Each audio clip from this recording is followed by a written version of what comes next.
Hello everyone, welcome back to another video. This is a review of the Samsung washing machine, which I have now owned for just well, about a year. I mean, I did buy this in June of 2022. Obviously I'll have a little bit of a backstory onto that in just a moment, but I'm just going to give you my highs and lows of the machine itself. So I just clean the top. Yeah, so just going to give you my opinion on the Samsung machine. Everything that I say is my own personal experiences. Nothing is obviously sponsored, nothing, I'm not being targeting anybody or anything like that. This is just me itself with the Samsung machine. So previously I have had a Samsung machine, but I didn't have it for very long. This was going back 2018, I believe. And this was probably about the wintry time of 2018. I did have a white one. That one was a 9 kilo. I just wasn't quite impressed with it for some reason. It was just rinsing. I had a little bit of an issue with, and when it restricted on the spin speeds, I wasn't really happy with it, and I didn't have it for very long. But obviously now I've got my own, like I've had this one for a year. So this one looks similar to what I had before anyway. Obviously it just had I don't know if the door was blue, I thought all the door was white. I'm sure the door was white. But yeah, everything here was exactly the same. It was a 9 kilo. So what do I like about it? It is a simple machine where you've got all the programs here. You can't say fairer than that. It is easy to use. Obviously, when you turn it on, I've shown you many times on videos, you got the little LED light that just corresponds to the line on the actual on the program, so I know what it is. Unlike something like the Hotpoint one, where you've literally got to follow the line around the programs and obviously figure out where it is. Obviously with the newer Hotpoints, the obviously the Active Care one, the older one, obviously you well know had the programs on the drawer, and that. So, but obviously now what Hotpoint have decided to do, they decided to put the programs on the actual dial itself, makes it much more better, much more cleaner. Although the way they've kind of done it is a little bit cramped, but just my opinion on that one. But yeah, so everything is all along here, it's like pretty clean. What I like is the display panel is where you've obviously got the time, and I did personally want the ones with the digital readout rather than the LED lights. No idea why, it was a personal preference, because I think it was not so much clearer to see rather than have to like LED lights, which I've had on previous machines before. I've had the Hoover H-Wash, had the display, but everything was all LED lights, and whereas I just wanted to like literally have everything displayed out on the control panel. So yeah, so I still like that. Like I say, with the newer standard machines, obviously you don't get that. You do get the LEDs, and obviously I didn't want to go for an ad wash either. So because I'm not that type of person who's going to forget anything. If it does, it will just go in with the next load whenever it does. So I find the controls pretty easy. They are touch sensitive, obviously, as you know, and that. So yeah. So that everything is all simple. Obviously you've got your simple on-off button and your start button as well. I'll just turn it back on again. Oh, and that's one other thing I like as well, is when you did your last program, it goes back to it, and it's how it's all been set. So, if example, I did daily wash, and this is what I set it at, and once the program's finished, it will come back with that one. If I set it to 60, 3 rinses with intensive, and I did the cycle on that, it will come back up exactly how I had it, and that's what I like about it. Because if I was doing something that was, if I had a few loads of washing, I thought, sorry, I'm going to do it on daily wash. Let's say do it on 40, 3 rinses intensive, 1 hour 26, bang, put your detergent in and all that, and press start. That's all you have to do. Or even simply, even if you use the pods, put a bit of softener in there, yeah, off you pop. So yeah, it's got, like I say, the memory bank on it. So obviously the last program used, shall we say. So the door, it doesn't really reassure with a click.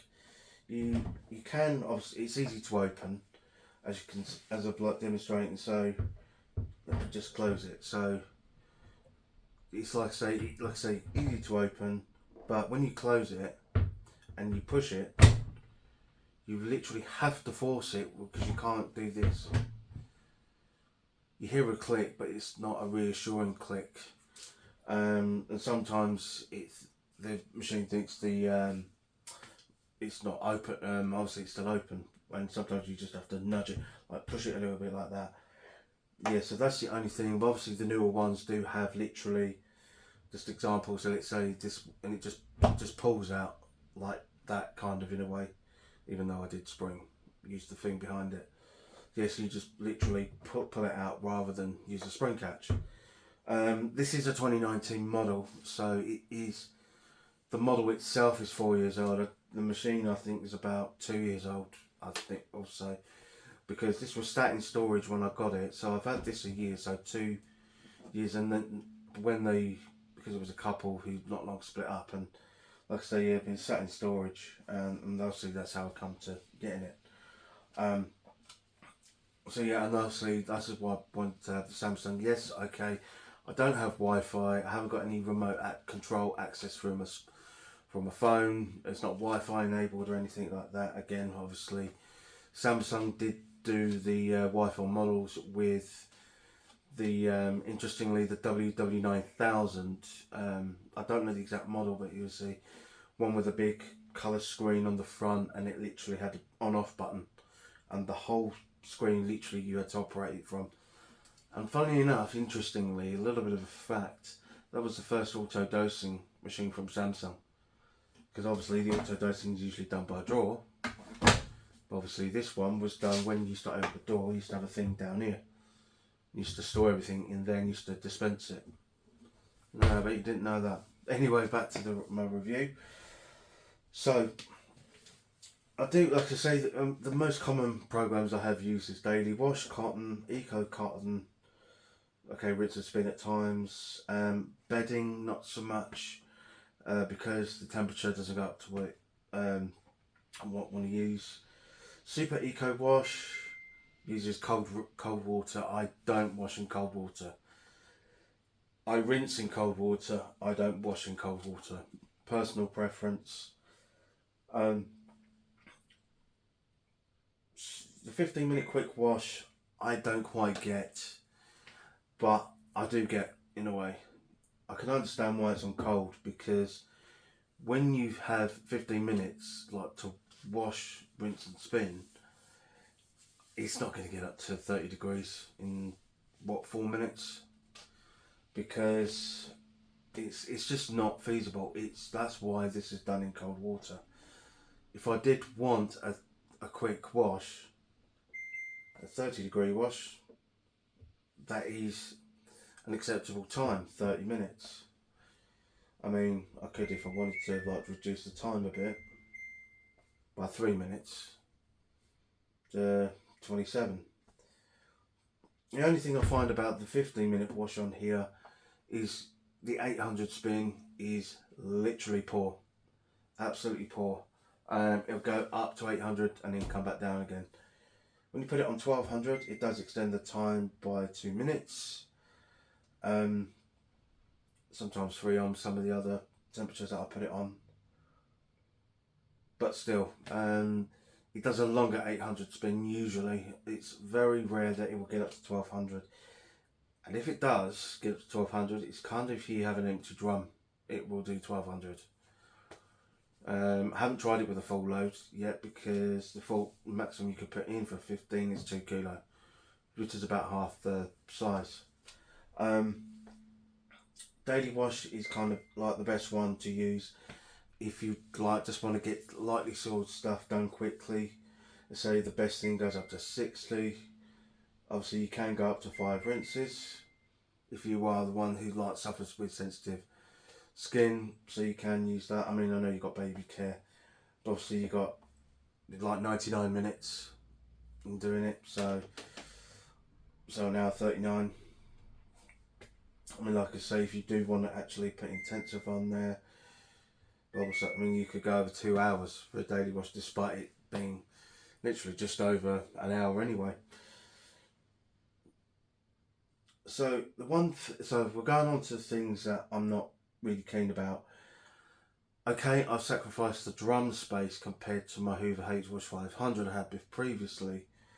Is the 9 kilo drum it's not a 9 kilo, even though I think it's more rated for an 8 kilo, because for all of the reviews that I'm going to do on these, I'm going to tell you what you can actually put in, and this is genuinely my honesty what I say about this. This can actually hold 5 kilos worth of washing, and this is based on the laundry that I've got, because I don't know why they put rated capacities on these things. It's just not feasible. It's not a feasible thing to put 9 kilos when it doesn't actually fit 9 kilo. I mean, you've seen a previous video about like trying to put 9 kilo, and it's literally front to back, like to the glass, and literally having to push it all in. It doesn't tumble. It's just a stupid way of why, I don't know why brands do it anyway, but this is a rated capacity, an actual capacity, sorry, of 5 kilos. So it is, and when you look at it, 5 kilos is not a bad, decent load considering. If you've got kids, it may be a little bit different, but still, it's down to weight. Even if you could put 5 kilos worth of jeans in, you probably wouldn't be as much because it's heavier. 5 kilos worth of towels, depending on how big the towels are. If you have bath sheets, then yeah, you probably would be able to fit like 5 kilos worth of that. But anyway, so yeah, the drum size is a little bit meh. Okay, could be doing a little bit bigger for a so-called 9 kilo. The one, I don't really use any other programs. If you're going to use cottons, for me, I have to do a full load with cottons, because yes, it senses the load, but if you do like about a 2 kilo wash, it doesn't use as much water for rinsing, or I don't think it uses adequately enough for rinsing. So I'd say probably putting maybe just about half, I'd say probably maybe 2.5 kilos worth, or half a load full, to get probably maybe a decent rinse out of it. But full load is just better anyway. So obviously saves on the energy when washing as well. The worst thing I find about this is Eco Cotton. I could be wrong about this. Again, the rinsing on this is totally poor. I will try and do a full load and see how it come across when it comes to rinsing, and do it like that. Obviously, I'm not going to just put it on the rinse, because the whole point of doing the cycle, this is a sensor. See, I'll say cotton is a sensor program and Eco Cotton is a sensor program. The only two on this machine that sensor load. None of the others do. All the rest are timed. Which is a little bit disappointing, because I would expect synthetics to have a sensed load, denim possibly to have a sensed load, dark garments to have a sensed load, not so much delicates, baby care possibly. There should have been more sensed load up programs on here, but say Cotton and Eco Cotton are your two that actually will obviously detect the load before it starts. So other than that, yeah, so I'm going to try a cotton eco with a full load this next time, because usually I do my whites, and like as I mentioned before on cotton, it does seem to do a low rinse, and probably would have to end up doing up to 5 rinses anyway, but it's still anyway. The only thing that is good about the Eco Cotton, which is, well, now I will say also, it's now Eco Cotton 4060. They just renamed it, because obviously you got 1460 on it, and that's it. Just they just call it Eco Cotton now. It's Eco 4060. I say it does. What was I say? So I do like the length of it. It's like that was it. It was low on energy. Okay, it will only probably maybe reach 20 degrees, if that. But it's so-called performance of 40 or 60 degree wash. Hence why it's so long. I'll probably explain that in my overview video, probably back last year when I got it. But yes, that is pretty much it. I do highly rate this machine, don't get me wrong. I would personally buy another one of these. Not probably the older 2019 models, probably the newer ones, because daily wash on the newer ones is classed as mixed, and it senses the program. I hopefully will try one day and get a newer version of this one, and possibly maybe use it as my daily driver. But yeah, so that is just kind of my general review of that machine. So it is like worth getting one of these if they do have them on, like somebody selling second hand, or if you're like in a bit of a tight budget. I mean, these usually, if they're second hand, don't go to like these second hand appliance stores. They're just going to overcharge you. This probably is worth still 150 quid because of probably Samsung, the name, and these are decent machines. They are quite like robust, and that they say also try and get one with a digital inverter motor. So, and that is why I personally go for digital inverter motors, because I feel like, yes, I can shut my kitchen door, but when I haven't got my kitchen door shut, I just prefer to have like a quieter machine rather than have a brushed motor. Yeah. And one other thing, last thing though, there was a reason why I decided to change the spin direction to the right. And it was because the American machines, believe it or not, actually spin to the right. Oddly enough, I have no idea why, but it seems obviously over the UK, European models, it spins to the left. I've not known any other like Samsung machines over in the USA. This is front loading. Samsung machines over in the USA, they spin to the right, and that's why I did like a little modification to the connector, put it in the other way, and obviously spins to the right. So my future Samsung machines will be doing the same. So no doubt about that. So that is it in my long-term review of this Samsung machine. I will put a link in the description of something similar to this, because the newer ones, I think they're the 2020 or 2021 models, they do have like other better features on compared to this one. Like I say, I'll put a link to the description of it. It will be from the Samsung website, because then obviously it will have the same similar specs and that, and obviously you can go find, if you search for the model number, you can obviously find it from different retailers. So yeah, that's a long-term review. I will probably do, hopefully get an updated one soon enough. Anyways, don't forget, if you haven't already subscribed to the channel, hit the subscribe button and hit the bell icon, and so you get notified of all of any of my uploads. Also, don't forget to hit the like as well if you do like these kind of reviews and stuff like that. And so yeah, so stay tuned for more reviews. I'm sure I'll do some more at some point, and I'll see you again soon.